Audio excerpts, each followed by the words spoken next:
Good morning student. तो एक नई एनर्जी के साथ हम आपके सामने यूपी ट्रिपल एससी में आए हुए क्वेश्चनों को क्रमबद्ध तरीके से स्टार्ट करेंगे। पहले हम संख्या पद्धति में आए हुए क्वेश्चन जो कि एग्जाम के क्वेश्चन है उन्हीं से आपको पढ़ाना स्टार्ट करते हैं। ठीक है, तो इस टाइप के संख्या पद्धति से हम स्टार्ट करते हैं कि किस टाइप के क्वेश्चन यूपी ट्रिपल एससी में आपसे पूछे जाते हैं। और अगर आप इस वीडियो को अच्छे से देखेंगे तो आपको कभी भी क्वेश्चन पेपर में कोई परेशानी नहीं होगी। हर एक कॉन्सेप्ट, एक एक क्वेश्चन को किस तरह से आपको सोचना है, कैसे अटेम्प्ट करना है, इसकी पूरी जानकारी हम आपको इस वीडियो में एक एक करके बताते रहेंगे। तो स्टार्ट करते हैं यूपी ट्रिपल एससी के आए हुए क्वेश्चनों के बारे में। तो पहला क्वेश्चन आपके सामने, प्रथम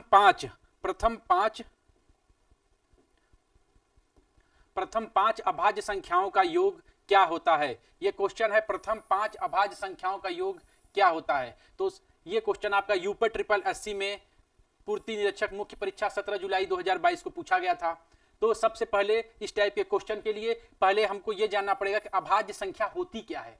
अभाज्य संख्या क्या होती है? अभाज्य संख्या को इंग्लिश में बोलते हैं प्राइम नंबर। पहले ये क्या होता है, इसका कॉन्सेप्ट, इस क्वेश्चन को सॉल्व करने से पहले हम आपको बेसिक चीजों की जानकारी देंगे और कैसे आपको क्वेश्चन को अटेम्प्ट करना है। तो अभाज्य संख्या के लिए सबसे पहले सबसे जरूरी इंपॉर्टेंट ये चीज है कि अभाज्य संख्या मतलब कि वे संख्याएं जिनके 2 गुणनखंड कम से कम होने चाहिए। This is a mini tree for the 2 गुणनखंड। तो जैसे अब 2 गुणनखंड मतलब एक वो खुद का हो और एक कम से कम एक हो और एक खुद का हो, सेल्फ। कम से कम मिनिमम 2 गुणनखंड अगर हैं तो वह संख्या क्या होगी? अभाज्य संख्या होगी। तो फर्स्ट ऑफ ऑल हम देखेंगे कि अभाज्य संख्या क्या होती है। आप बोल सकते हैं कि सर अभाज्य संख्या एक भी हो सकती है क्या? अक्सर एग्जाम में पूछा गया है कि अभाज्य संख्या क्या एक भी होती है। तो इसके लिए हम बता दें कि इसका जो रूल है कि कम से कम 2 गुणनखंड होने चाहिए। 2 गुणनखंड होने ही चाहिए, इससे ज्यादा हो गया तो वह अभाज्य संख्या नहीं है। तो 2 गुणनखंड, इसमें हम आएंगे तो एक तो खुद हो गया, एक सेल्फ हो गया, तो कुल मिला के एक ही गुणनखंड बन रहा है, मतलब यह संख्या अभाज्य संख्या नहीं है। फर्स्ट ऑफ ऑल 1 अभाज्य संख्या नहीं है क्योंकि इसके गुणनखंड 2 नहीं है। तो इसकी स्टार्टिंग होगी जैसे 2, इसके गुणनखंड क्या होंगे? एक होगा और एक सेल्फ होगा। 3 एक होगा और एक सेल्फ होगा। 5 एक होगा और एक सेल्फ होगा। 7 एक होगा और एक सेल्फ। तो ये सब संख्या क्या है? ये सब संख्या अभाज्य हैं। तो अभाज्य संख्या का कांसेप्ट आपका क्लियर हो गया कि कभी भी कम से कम 2 रहने ही चाहिए। अगर एक है तो अभाज्य संख्या नहीं होगी। ठीक है, तो ये क्लियर हो गया। अब हम लोग आते हैं कि क्वेश्चन पे। ठीक है, क्वेश्चन पे आते हैं। प्रथम 5 अभाज्य संख्याओं का योग क्या है? तो अभाज्य संख्या एक तो हो नहीं सकती, हमने बताया था, क्योंकि एक के एक ही गुणनखंड होंगे। तो अब क्या हो गया आपका? 2 + 3 + 5 + 7। अब क्या कर रहा है? 5 प्रथम अभाज्य, 1 2 3 4 और 5वां क्या हो गया आपका? 11 बटे क्या कर रहा है? संख्याओं का योग। प्रथम 5 संख्याओं का योग क्या होगा? ठीक है, योग कर दीजिए आप सीधे यहीं से। 2 3 5, 5 5 10, 10 7 17, 7 1 8 2। क्या आंसर है? 28 number. 28 number D is the right answer for this question. ठीक है, तो इस तरह से आपको क्वेश्चन को सॉल्व करना है। तो पहले क्वेश्चन के बाद अब हम आते हैं सेकंड क्वेश्चन में। एक एक क्वेश्चन को बहुत ही शानदार तरीके से हम आपको बताएंगे कि आपको कोई प्रॉब्लम नहीं होगा। ये भी एग्जाम में पूछा गया है, इसमें हम सब क्वेश्चन आपको एग्जाम से रिलेटेड कि क्या आपकी अप्रोच रहनी चाहिए क्वेश्चन के प्रति वो बताएंगे। 10 और 40 के बीच सभी अभाज्य संख्याओं का औसत ज्ञात कीजिए। अभाज्य संख्या, तो अभी आपका कांसेप्ट अभाज्य संख्या में क्लियर हुआ कि अभाज्य संख्या हम किसको बोलते हैं या प्राइम नंबर हम किसको बोलते हैं। अब इस यहां सेकंड चीज आ गई, क्या आ गई? 10 और 40 के बीच सभी अभाज्य संख्या, तो आपको पता हो गया। अब संख्याओं का औसत मतलब क्या होता है ये जान लीजिए। औसत किसको बोलते हैं ये जान लीजिए आप इस क्वेश्चन में। औसत मतलब होता है कि जैसे मान लीजिए संख्या दी है 2 4 5 6, कोई संख्या दी है तो इनका योग बटे संख्याओं का नंबर ऑफ संख्या। जैसे 1 2 3 4 हो गया, तो यहां 4। तो कुल संख्याओं का योग बटे कुल संख्या कि कितनी संख्याएं हैं। ठीक है, तो ये आपका होता है औसत। ठीक है, तो ये आपका क्या हो गया? औसत हो गया। अब ठीक है, 10 और 40 के बीच सभी अभाज्य संख्याओं का औसत ज्ञात करिए। अभाज्य संख्या हमने आपको बताया था कि क्या होता है, जिसके कम से कम 2 गुणनखंड होने चाहिए। ठीक है, तो 10 से शुरुआत करते हैं। किसके किसके बीच बोला है? 10 और 40 के बीच। बीच बोलता है मतलब इसको छोड़ के, वैसे भी अभाज्य संख्या तो है नहीं क्योंकि इनका गुणनखंड 1 से ज्यादा है। ठीक है, तो अब अभाज्य संख्या क्या हो सकती है? अब आप यहीं से देख लीजिए, सीधे देख लीजिए, आप यहीं से जोड़िए। 11 plus 13 plus 17 plus 19 plus 23 plus, आप जोड़ते रहिए। 24 नहीं हो सकता, 25 नहीं हो सकता, 26 नहीं हो सकता, 27 नहीं हो सकता, 28 नहीं हो सकता, 29 प्लस, अब क्या है? 40 है ना। 29 के बाद कौन सी संख्या आएगी? 31। 31 के बाद 32 नहीं हो सकता, 33 नहीं हो सकता, 34 नहीं हो सकता, 35 नहीं हो सकता, 36 नहीं हो सकता, 37। और इसके बाद क्या आ गया? सभी संख्या 39 होगा नहीं क्योंकि 39 बहुत गुणनखंड हो जाएंगे, बटे 1 2 3 4 5 6 7 8, 8 नंबर। ठीक है, अब ये क्या हो गया? हमने क्या बताया आपको? संख्याओं का औसत। औसत मतलब कुल संख्याओं का योग बटे नंबर ऑफ संख्या। तो 1 2 3 4 5 8 संख्या है। अब सभी संख्याओं को आप क्या कर लीजिए? ऐड कर लीजिए। अब ऐड कैसे करेंगे वो भी देख लीजिए, यहां से ऐड करेंगे। 7 1 8, 8 8 16 1 17, 17 3 20, 20 9 29, 29 और 7 36, 36 3 39, 39 1 40, 40 का 0, 4 आपका बच गया। अब यहां से देखिए, 3 3 6, 6 2 8, 8 2 10, 10 1 11, 11 1 12, 12 1 13, 13 1 14 और 14 4 क्या हो गया? 18, 18 8। ठीक है, अब हम इसको सॉल्व करेंगे। कैसे सॉल्व करेंगे?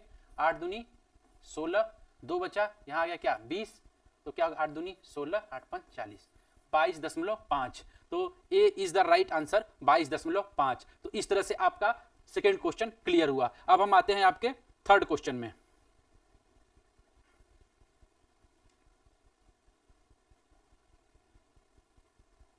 थर्ड क्वेश्चन, ठीक है, एक एक क्वेश्चन को बहुत ही ध्यान से समझिए, आपका कॉन्सेप्ट क्लियर हो जाएगा। आपको किसी किताब से पढ़ने की जरूरत नहीं पड़ेगी, ये मेरा वादा है आपसे। ठीक है, तो देखिए नेक्स्ट क्वेश्चन है 3 क्रमागत विषम संख्या। अब सबसे बड़ी चीज की क्रमागत तो आपको पता है कि एक क्रम में, जैसे 1 2 3 ये एक क्रम हो गया, तो ये हो गया क्रमागत। अब विषम संख्या, अब सबसे बड़ी चीज विषम संख्या क्या होती है? आपने अभाज्य संख्या पढ़ लिया। ठीक है, सम संख्या क्या होती है पता है आपको, जो 2 से डिवाइड हो। विषम संख्या क्या है? कि वैसी संख्या जो 2 से भाग देने पे विभाजित न हो, उसे क्या कहते हैं? विषम संख्या। ठीक है, तो क्या करा? 3 क्रमागत विषम संख्याओं का योग। इन संख्याओं में से पहली संख्या की तुलना में 36 अधिक है, मध्य संख्या क्या है?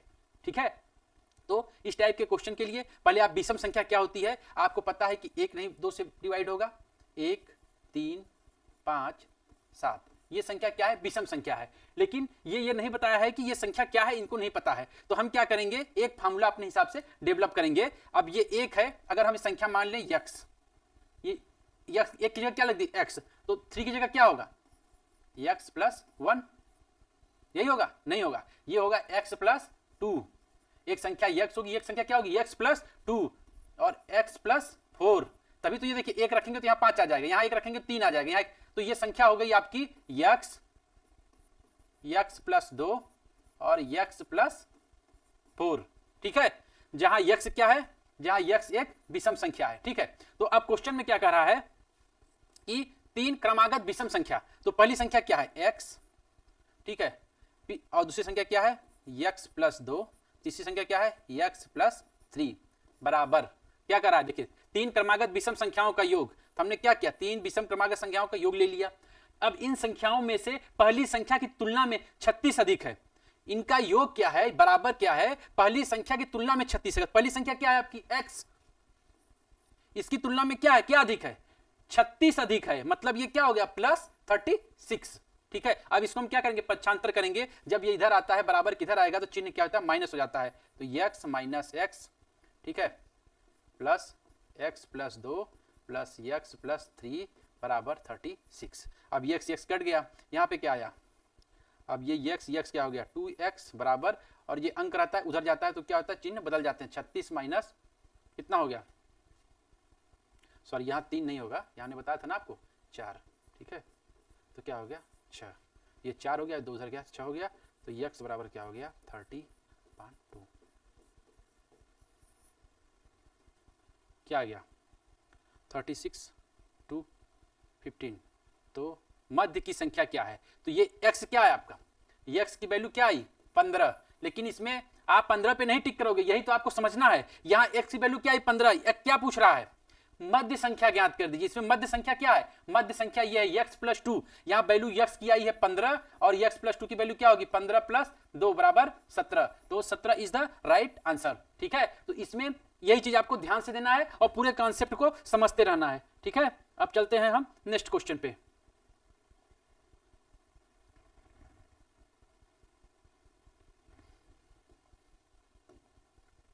अब देखिए 4 नंबर में, निम्नलिखित में से कौन सी संख्या एक अभाज्य संख्या नहीं है।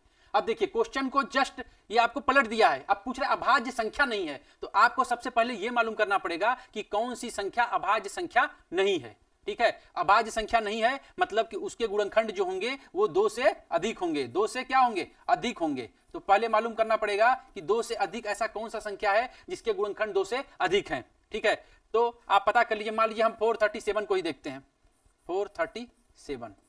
437 का पहला गुणनखंड तो 1 होगा ही, कोई दिक्कत नहीं है, एक 437 होगा ही, और एक और होगा गुणनखंड, जैसे मान लीजिए चेक करते हैं, 5 से काटा नहीं कटा, 7 से काटा, 19 से देखते हैं, 19 19 19 दूनी 38। ठीक है, अब क्या होगा, आप ऐसे करिए सीधे, आप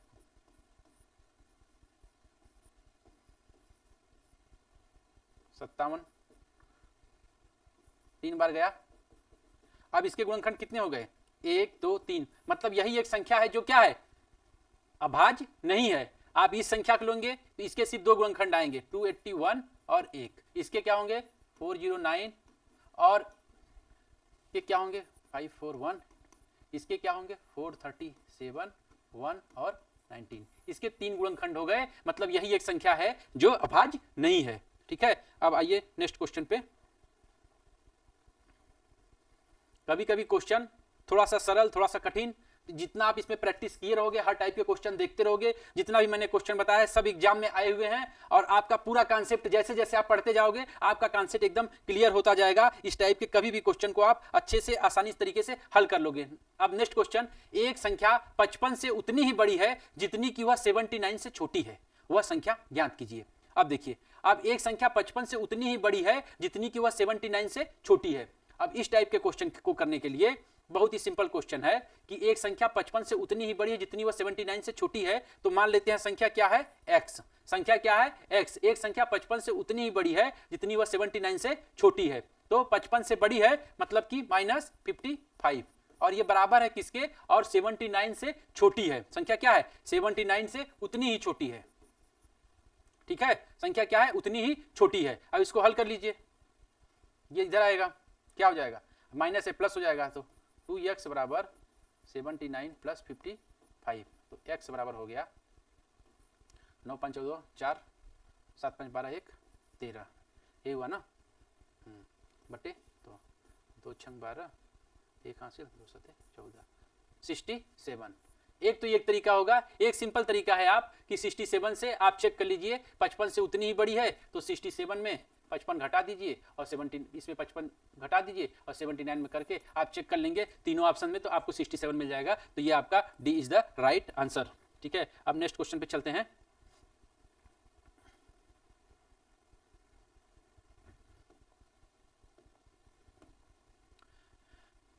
पचहत्तर 382 को 33 से विभाजित करने पर शेषफल ज्ञात कीजिए।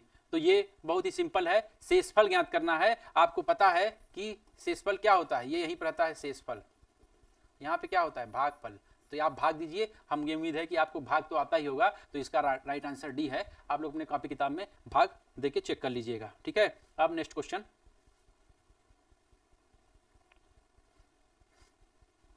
ये भी क्वेश्चन यूपी 8080 में पूछा गया क्वेश्चन है।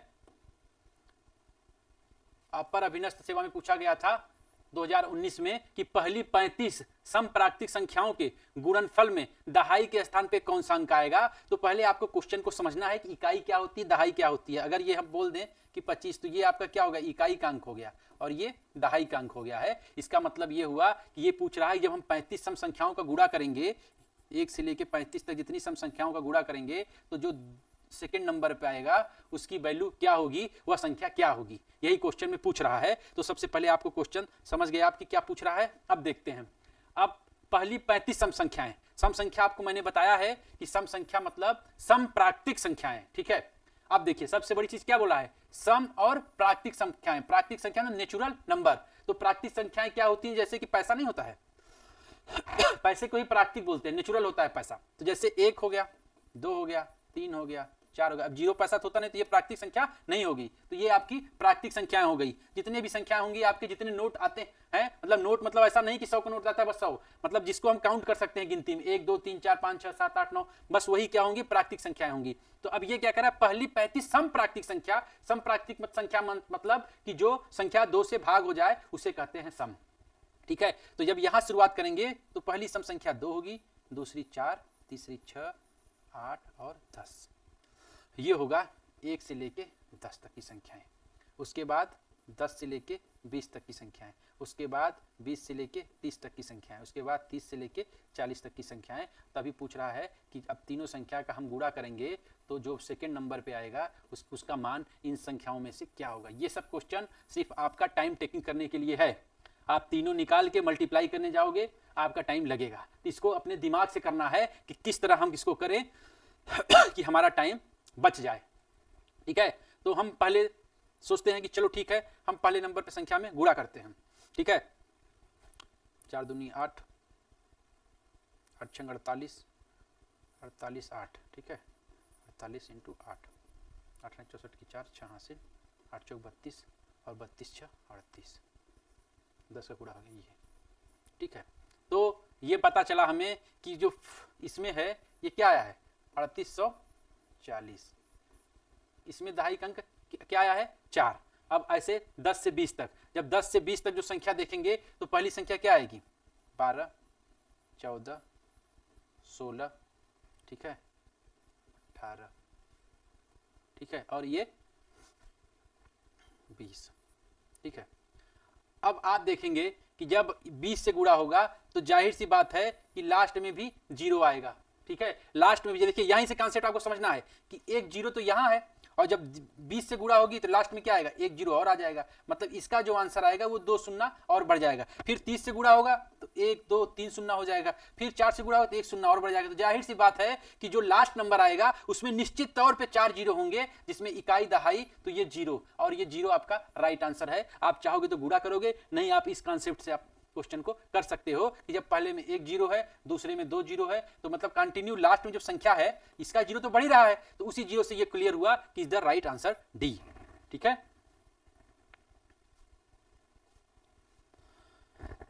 हम नेक्स्ट क्वेश्चन पे चलते हैं।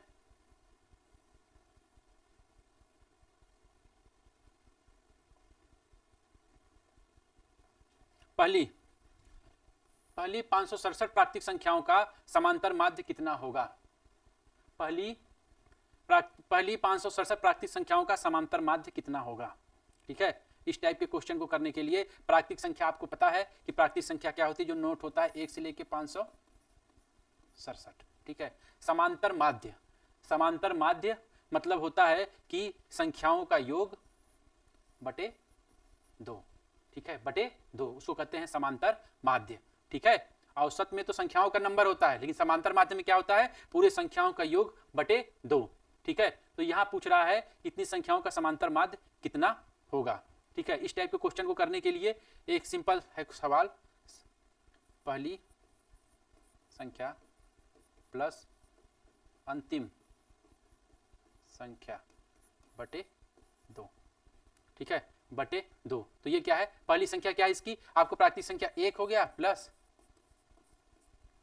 कितना हो गया, बटे 2 कर दीजिए, तो हो गया 500 बटे 2, 2 दूनी 4, 2 8 16, 2 चौका 8, ठीक है। तो इसका राइट आंसर क्या हो गया, 284, ठीक है। कभी भी अगर पहली संख्या और लास्ट संख्या दिया रहे तो उसका समांतर माध्य निकालने के लिए फॉर्मूला होता है पहली संख्या अंतिम संख्या बटे 2 कर दीजिए तो आपके समांतर माध्य आ जाएगा, ठीक है। अब आते हैं नेक्स्ट क्वेश्चन पे।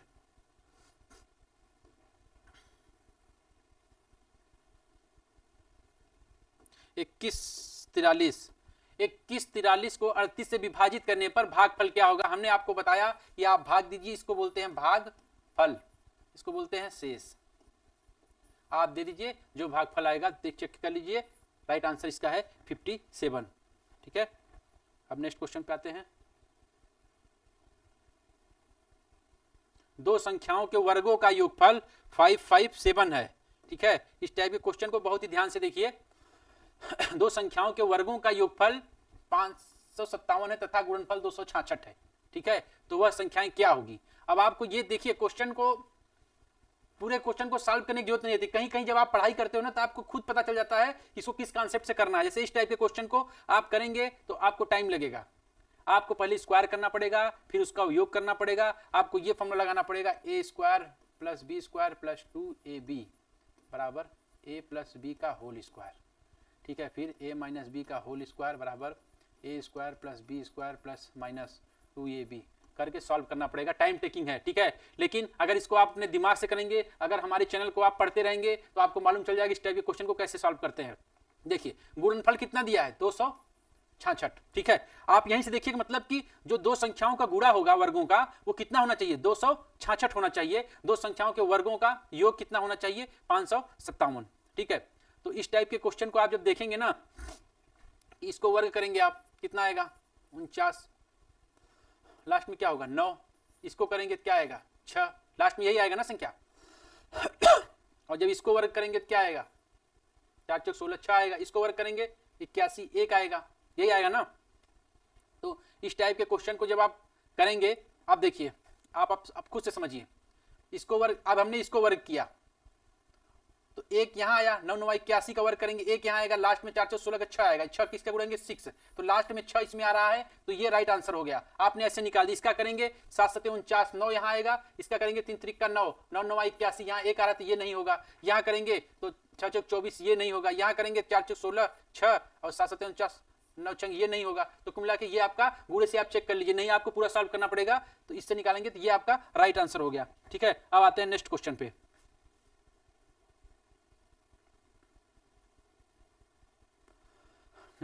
अब ये क्वेश्चन है आपका, अच्छा क्वेश्चन है, कई बार पूछा गया है एग्जाम में, आपके परिचालक भर्ती परीक्षा में पूछा गया था। यदि दो संख्याओं का योग 137 है और अंतर 43 है, तो दोनों संख्याएं क्या होंगी? यदि दो संख्याओं का योग कितना है? 137 है और अंतर क्या है? 43 है। ठीक है, तो वो संख्याएं क्या? इस टाइप के क्वेश्चन को देखिए, दो संख्या, एक x हो गया, एक y हो गया, बराबर कितना हो गया? 137। और अंतर कितना हो गया? x माइनस वाई बराबर 43। आप जोड़ देंगे, 2x बराबर 7 3 10, 4 3 7 1 8, x बराबर 180/90। तो पहली संख्या क्या आ गई आपकी? पहली संख्या आपकी आ गई 90। तो दूसरी संख्या क्या होगी? x की वैल्यू क्या आ गया? 90 प्लस y बराबर 137। तो y बराबर 137 माइनस 90, 7 हो गया। ठीक है, और 4 हो गया, तो 1 हो गया 90, 1 हो गया 47। तो B is the right answer. ठीक है, तो इस टाइप के भी कभी कभी क्वेश्चन पूछे जाते हैं जो कि सिंपल होते हैं, लेकिन आप क्वेश्चन करते रहोगे तभी आप उसको समझ पाओगे कि इस टाइप के क्वेश्चन को ऐसे करना है। ठीक है, तो अब 12 नंबर क्वेश्चन देखते हैं। 12 नंबर, किसी भी संख्या के वर्ग को 4 से विभाजित करने पर कितना शेष बचता है? देखिए, अब इस टाइप के क्वेश्चन में आपको दिमाग लगाना है कि किसी भी संख्या के वर्ग को, तो इस टाइप में आप सीधे देख लीजिए, किसी संख्या के वर्ग को 4 से विभाजित करने पर कितना शेष बचता है। ठीक है, कोई बात नहीं है, हम पहले संख्या क्या लेंगे? 1 का 4 में भाग देंगे। ठीक है, किसी भी संख्या का वर्ग, 1 का वर्ग कर दिया, क्या आया? 1/4। अब 2 का लिया, 2 का वर्ग कर दिया, 4/4, क्या आया? 1। ठीक है, आप 3 का किया, भाग दिया, क्या आया? 1। ठीक है, तो अब इस टाइप के क्वेश्चन में हम देख रहे हैं कि जब 4 से 4 भाग दे दिए, भाई कितना शेष? तो यहाँ शेष क्या हो गया? यहाँ शेष क्या हो गया? 0 हो गया। 4 में 4 का भाग दिए, यहाँ शेष क्या हो गया? 0। लेकिन यहाँ जब भाग दिए, हम 9 में भाग दिए, शेष क्या हो गया? 1 और 0। तो अब देखिए, इस टाइप क्वेश्चन या तो 1 है या तो 0 है, तो आपका ये आपका क्या हो गया? राइट आंसर हो गया। तो आप क्वेश्चन को देख के ही उसी तरह से आप सॉल्यूशन को कर सकते हैं, लेकिन इसके लिए आपकी प्रैक्टिस बहुत जरूरी है। अब नेक्स्ट क्वेश्चन में आते हैं। कि निम्न में से कौन सी संख्या अभाज्य नहीं है। देखिए अभी किस टाइप का क्वेश्चन आया था और फिर से आ गया कौन सी संख्या अभाज्य नहीं है। तो जिसके गुणनखंड 2 से अधिक होंगे वही संख्या क्या है, अभाज्य नहीं रहेगी। इसमें देख लिए 31 का गुणन करेंगे क्या आएगा, 31 × 1, इसके सिवा कोई गुणनखंड नहीं मिलेगा आपको। 41 को करेंगे 41 और 1, इसके सिवा कोई गुणनखंड नहीं मिलेगा। 61 का करेंगे 61 × 1, लेकिन इसका जब करने आएंगे 51 का, ये 51 है, 51 करेंगे तो 1 51 और 17 3 51, तो ये राइट आंसर हो गया। कौन सी संख्या अभाज्य नहीं है। इस क्वेश्चन को ध्यान से देखिएगा, कभी अभाज्य समझ के आप इस पे ये गलती कराने के लिए क्वेश्चन आया है। जब आप कंसंट्रेट इस टाइप का क्वेश्चन नहीं देखे रहोगे तो जल्दबाजी में आप किसी संख्या को मार के आगे बढ़ जाओगे। देखना है आजकल नहीं लगा देते हैं, नहीं, तो इसका ध्यान देना है। ठीक है, अब आते हैं नेक्स्ट क्वेश्चन पे।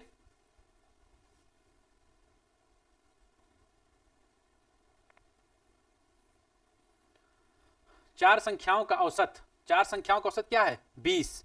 चार संख्याओं का औसत क्या है, 20। चार संख्याओं का औसत 20 है। हमने बताया था ना औसत, आपको स्टार्टिंग वाले क्वेश्चन में हमने आपको औसत बताया था कि औसत क्या होता है।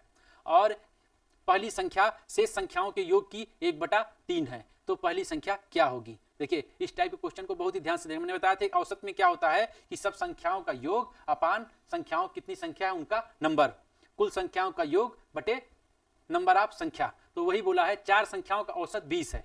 ठीक है, मान लीजिए चार संख्या मान लेते हैं, क्या हो सकता है, एक होता है x1, x2, x3 और x4। 1 2 3 4 है औसत। औसत इसका कितना दिया हुआ है, 20।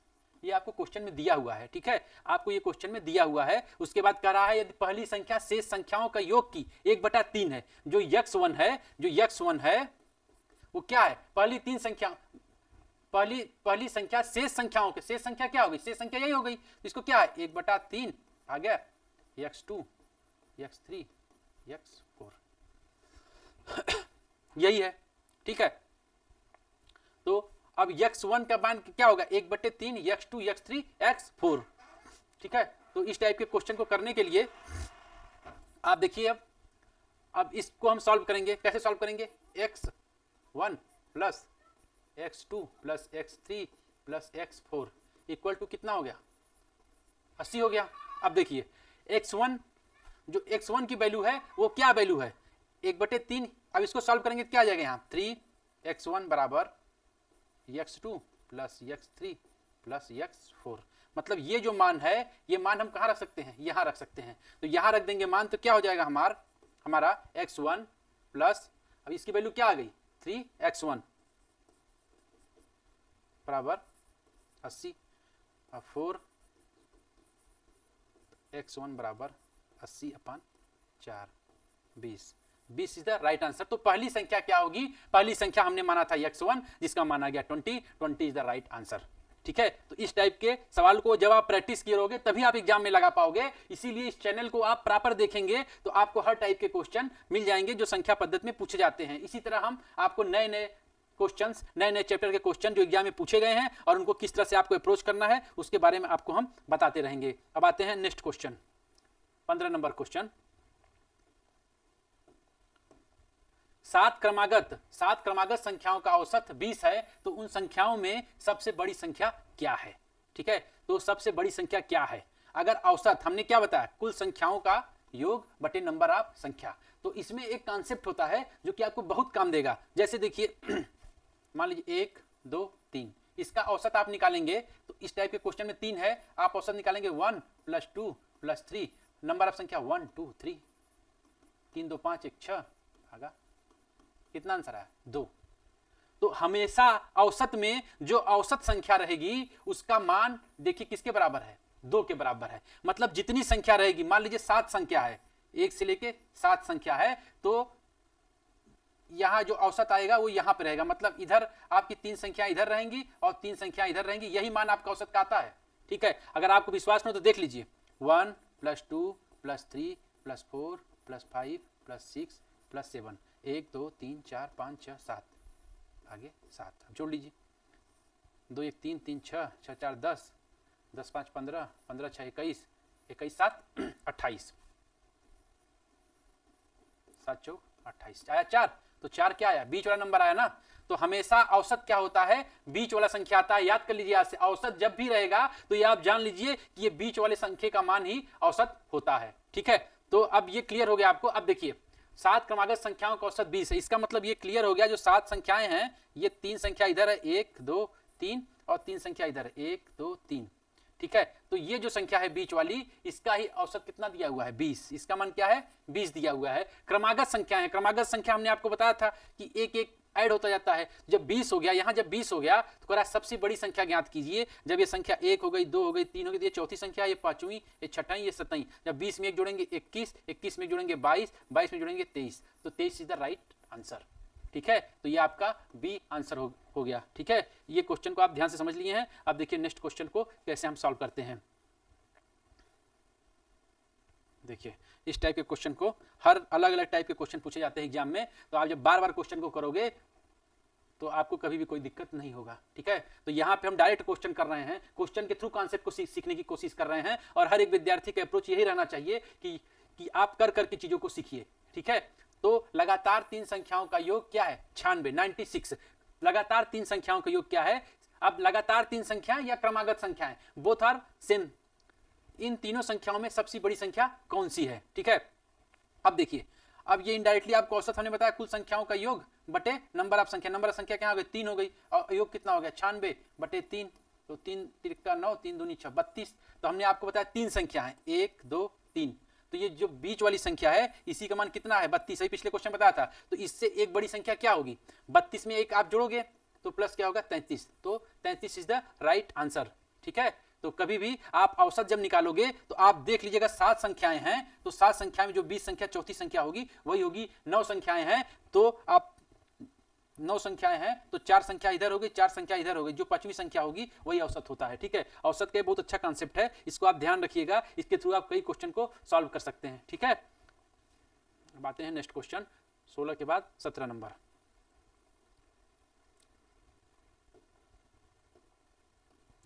यदि एक संख्या और उसकी 50% तथा उसका 25% का औसत कितना है 210 है, तो वह संख्या क्या है। देखिए इस टाइप का क्वेश्चन, यदि एक संख्या और उसका 50% तथा उसका 25% का औसत कितना है 210 है, ठीक है। तो इस टाइप के क्वेश्चन को करने के लिए बहुत ही सिंपल है। एक संख्या क्या है x है, दूसरी संख्या क्या है 50%, मतलब x, तीसरी संख्या क्या है 25%, x इंटू 25/100, ठीक है। औसत कितना है 210 है। इसको सॉल्व करेंगे x बटे 2 x बटे 4। अब सिंपल है x प्लस x बटे 2 x बटे 4 इक्वल टू कितना आ गया, औसत कितना आ गया 210, ये आ गया 210, और इसको अपन 1 2 3, यही है, यही हुआ ना। इसी संख्या का कितना हो गया बटे 3, ठीक है। औसत कितना हो गया 3, ठीक है। औसत 3 है, सॉल्व कर देते हैं सीधे।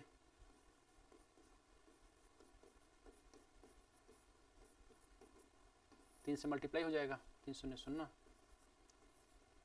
अब इसको सॉल्व करते हैं, लसा पे ले लो सीधे, 4 आया 4x plus 2x plus x, ठीक है। तो ऐसे करके जब इसको आप सॉल्व कर लोगे तो यहाँ पे x का मान क्या पूछा है, तो वह संख्या आएगी, तो आपका आंसर आ जाएगा 360, ठीक है। 360 इज द राइट आंसर, ठीक है। तो इस टाइप के क्वेश्चन को सॉल्व कर लेंगे। अब नेक्स्ट आते हैं आपका 3 और 200 के बीच 7 द्वारा विभाज्य कितनी प्राकृतिक संख्याएं होंगी। देखिए इस टाइप को क्वेश्चन को करने के लिए बहुत ही बुद्धिमानी से काम करना पड़ेगा आपको। देखिए इस पे क्या कॉन्सेप्ट है, 3 और 200 के बीच, अब देखिए 3 और 200 के बीच विभाज्य संख्याएं, 7 द्वारा विभाज्य कितनी प्राकृतिक संख्या। प्राकृतिक संख्या ने बताया था कि नोट एक से लेके जितने भी आप यूज करते हैं 1 2 3 4 नोट, मतलब कि जितने पैसे की संख्या हो सकती है 43 44 45 46 एक से लेके पूरे। अब कर रहा है 3 और 200 के बीच 7 द्वारा विभाज्य। 7 द्वारा 3 के बाद क्या विभाज्य होगा, पहला एक 7 होगा, ठीक है, एक 14 होगा, 21 होगा, ऐसे ऐसे ऐसे करके जब आप जाएंगे कितना 200 के पास यहाँ 200, ये तो विभाज्य नहीं होगा, 199 196 होगा विभाज्य। कितना होगा 196, कैसे होगा 7 दूनी 14 और 5 आ जाएगा 7 बटे 56। तो पहली, अब देखिए इसमें क्या होता है, एक फॉर्मूला होता है L बराबर A plus n minus 1 into D. L क्या होता है? अंतिम संख्या होती है, ठीक है। n क्या होता है? नंबर ऑफ संख्या होती है, नंबर ऑफ संख्या, ठीक है। और d क्या होता है? d दोनों के बीच का अंतर होता है, ठीक है। तो इस टाइप के क्वेश्चन में L दिया है आपका कितना? 196 बराबर a का मान कितना है? 7 प्लस n का पूछ रहा है, क्या पूछ रहा है कि कितनी प्राकृतिक संख्या, n पूछ रहा है आपसे, ठीक है। n क्या है? पूछ रहा है -1 और सर्वांतर पता है आपको 14 21 7 7 का अंतर है, तो यहाँ हो गया 7। अब क्या होगा? 196 बराबर 7 प्लस मल्टीप्लाई होगा 7n माइनस 7, ठीक है। अब क्या होगा? अब ये 7 क्या हो गया? ये 7 क्या हो गया? कट गया, तो n बराबर क्या आ गया? 196/7, 7 दूनी 14 और 7 बटे 56। तो 28 ऐसी संख्या होगी कि जो कि 7 द्वारा विभाजित होगी, तो राइट आंसर आपका हो गया बी, ठीक है। तो इस टाइप के क्वेश्चन आपके एग्जाम में आते हैं और आपको इसको करना पड़ेगा, बिना किए काम नहीं चलेगा, ठीक है। तो आप इसको अगर रेगुलर पढ़ेंगे तो आप निश्चित तौर पे क्वेश्चन को कर लेंगे, क्योंकि कई क्वेश्चनों को क्या है समझना पड़ता है कि जब आप प्रैक्टिस किए रहेंगे तभी आपको टाइम नहीं लगेगा और आप तेजी से कर पाएंगे। जैसे ये क्वेश्चन देखिए, यदि 2 पे घाते यक्स और 5 पे घाते यक्स के अंत में 5 होता है तो यक्स का मान कितना होगा? इसका मतलब क्या हुआ? इसका मतलब ये हुआ कि 2 के घाते यक्स इंटू 5 के घाते यक्स, इसके अंत में मतलब इसका जो आंसर आएगा, इसके क्या यहाँ वैल्यू रखें कि इसके लास्ट में 5 आ जाए। ये पूछ रहा है कि क्या ऐसी वैल्यू रहे कि इसमें 5 आ जाए। तो हम एक एक करके संख्या रखते हैं। हमने पहले रख लिया 1, 2 के घाते 1 इंटू 5 के घाते 1 बराबर कितना आया? 10। क्या आया? 0 आया, 5 नहीं आया, ठीक है। अब 2 रखते हैं, 4 हो गया। अब जैसे 2 के घाते 2 रख लिया, 5 के घाते कितना आ गया? 100। 3 रखेंगे, 2 के घाते 3 इंटू 5 के घाते 3, तो 125 इंटू 4 14। तो ये 0 0 ही बढ़ते जाएगा। आप कितना भी संख्या रखेंगे, 10 100 1000 10,000 ऐसे ही आएगा। मतलब कि लास्ट में x का कोई मान नहीं होगा, यहाँ x का कोई मान नहीं होगा। इस टाइप के क्वेश्चन पूछे जाते हैं, इसको बहुत ही कॉन्सेप्चुअल आप कर सकते हैं, ठीक है। तो इस टाइप में कोई मान इसका नहीं होगा, ठीक है। अब नेक्स्ट क्वेश्चन है 20 नंबर, लास्ट क्वेश्चन है आपका। बहुत ही शानदार क्वेश्चन है, आप इसको देखिए किस तरह से इसको मैं सॉल्व करता हूं। यदि 11 कड़ी में n इक्वल टू 112 प्लस 343, तो n का मान क्या होगा? जो क्वेश्चन है आपका 11 अंडर रूट n बराबर under root 112 plus under root 343। इस टाइप के क्वेश्चन क्या है, जब आप अंडर रूट नहीं पढ़ते हो तो कभी कभी आप अंडर रूट देके घबरा जाते हो। तो इस टाइप के क्वेश्चन को कुछ घबराना नहीं है आपको सिंपल साफ सॉल्व करना है कि अंडर रूट को कैसे सॉल्व करते हैं। 1 1 2 है, तो इसका जैसे लसअप लेते हैं वैसे ले लेंगे। 2 पंचे 10, 2 छंग 12, 2 दूनी 4, 2 अट्ठे 16, 2 एक कम 2, 2 चौका 8, 2 सत्ते 14, 7 एक कम 7। अंडर रूट का मतलब क्या होता है कि अगर 2 संख्याएं अंदर हैं तो उसमें एक संख्या बाहर आ जाएगी, ठीक है। तो अब इसमें क्या होगा? 11 under root n equal to, अब देखिए ये जोड़ा बन गया, तो यहाँ क्या आ गया? एक जोड़ा ये आया बाहर 2, एक जोड़ा ये बाहर आया 2 अंडर रूट ये 7, क्योंकि ये सिंगल है तो यहाँ पर आ गया। अब ये अंडर रूट 343 का 7 से करो, 7 चौक 28, 7 चौक 28, तो कितना बचा? 7 9 63, 7 सत्ते 49, 7 एक कम 7, 2 7 है तो एक 7 बाहर आ गया और एक 7 के अंदर रह गया। तो अब कितना हो गया? 11 अंडर रूट n बराबर 4 under root 7 plus 7 under root 7। अब देखिए इसमें क्या है, अंडर रूट सेम होना चाहिए, तो ये चीज़ें जुड़ जाती हैं। क्या हो गया? 7 4 11 अंडर रूट 7। अब यहाँ ये आएगा तो n का मान क्या आ गया? n का मान आ गया आपका 7, और 7 इज द राइट आंसर। तो इसी टाइप के क्वेश्चन हम आपको रेगुलर बताते रहेंगे और आपके एग्जाम से रिलेटेड सभी क्वेश्चनों का सोल्यूशन कॉन्सेप्ट विद चंदन में रेगुलर आपको मिलता रहता है। इस चैनल को लाइक करिए, सब्सक्राइब करिए और सिलेक्शन पाइए। धन्यवाद, thank you for attending this class. अब नेक्स्ट क्लास में आपको हम बताएंगे कि चीज़ों को कैसे पढ़ना है और कैसे क्वेश्चन को करना है, जिससे आप किसी एग्जाम को बहुत ही अच्छी तरह से शानदार तरीके से कर सकते हैं। इस चैनल को सब्सक्राइब कर लीजिए, ये आपको आगे आने वाले एग्जाम के बारे में पूरी जानकारी दे। Thank you.